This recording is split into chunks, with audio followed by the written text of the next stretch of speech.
പൂന്തുറ പുത്തൻപള്ളിയിലാണ് ഉള്ളത്. ഇവിടെ ചെറിയ പെരുന്നാൾ പ്രാർത്ഥനയ്ക്ക് ശേഷം വിശ്വാസികൾ പുറത്തേക്ക് ഇറങ്ങി വരികയാണ്.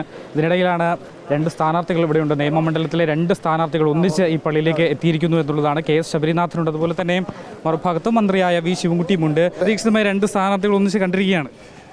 അതിനിപ്പോൾ തെരഞ്ഞെടുപ്പിൻ്റെ ഇടയിൽ ഇതുപോലെ ഒരു കാഴ്ചകൾ ഉണ്ടാവാറുണ്ടോ? തികഞ്ഞ ആത്മവിശ്വാസത്തിലാണ്.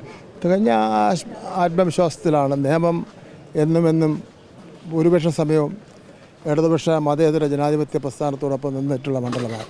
ഒരു പ്രാവശ്യം മാത്രമാണ് BJPക്ക് അവിടെ ജയിക്കാൻ വേണ്ടി കഴിഞ്ഞിട്ടുള്ളത്. ശ്രീ O രാജഗോപാലിനേക്കാൾ വലിയ നേതാവൊന്നുമല്ലല്ലോ സംസ്ഥാന അധ്യക്ഷൻ. തിരുവനന്തപുരം നഗരത്തിൽ ജനിച്ച് വളർന്ന് പഠിച്ച് പൊതുപ്രവർത്തനം നടത്തുന്ന ഒരാളെന്ന രീതിയിൽ വലിയൊരു വിശ്വാസമാണ്. ഇത്തവണ നിയമത്തിൽ ഒരു മാറ്റമുണ്ടാകും, നിയമം തിരുത്തുമെന്ന് ജനങ്ങൾ പറയുകയാണ്. ഇലക്ഷൻ കഴിഞ്ഞ 2 ദിവസം കൊണ്ട് തന്നെ നമുക്ക് അനുകൂലമായിട്ട് കാര്യങ്ങൾ വന്നിട്ടുണ്ട്.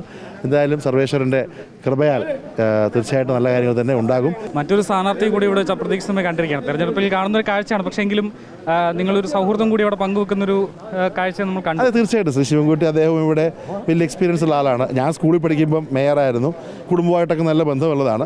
പക്ഷേ നമ്മൾ വ്യക്തിപരമായിട്ട് നമ്മൾ ഒരു സ്ഥാനാർത്ഥിക്കെതിരെയും പറയുന്നില്ല.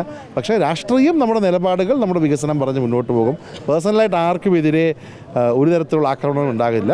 രാഷ്ട്രീയമാണ് നമ്മുടെ നിലപാടാണ്. UDFൻ്റെ മതനിരപേക്ഷ പ്രോഗ്രസീവായിട്ടുള്ള നിലപാടാണ് നമ്മൾ പറയുന്നത്. നമ്മൾ വിജയിക്കുക തന്നെ ചെയ്യും. ഇല്ല, BJP ഒറ്റത്തവണ ഒരു അബദ്ധം പറ്റിയത് പിന്നെ ഒരിക്കലും നിയമത്തെ ആളുകൾക്ക് ഉണ്ടാകത്തില്ല. പക്ഷേ ഇത്തവണ BJPയുടെ അക്കൗണ്ട് ഇവിടെ അടക്കിപ്പിക്കാൻ പോകുന്നത് UDF ആണ്.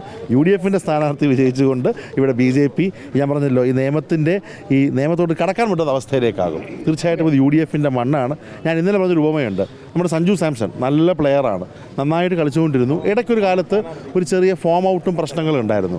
അപ്പോൾ UDF ഇടയ്ക്കൊരു കാലത്ത് ഒന്ന് ഫോം ഔട്ട് ആയപ്പോഴാണ് ഈ BJPക്ക് വന്നത്. ഇപ്പോൾ സഞ്ജു നന്നായിട്ട് കളിക്കുകയാണ്. അതുപോലെ തന്നെ UDF നന്നായിട്ട് കളിക്കും. UDF തന്നെ ഇവിടെ വിജയിക്കും. വീഡിയോ ജേർണലിസ്റ്റ് റീജു നാഗപ്പനൊപ്പം reporter Ashan Diego, in reporter, Thiruvananthapuram.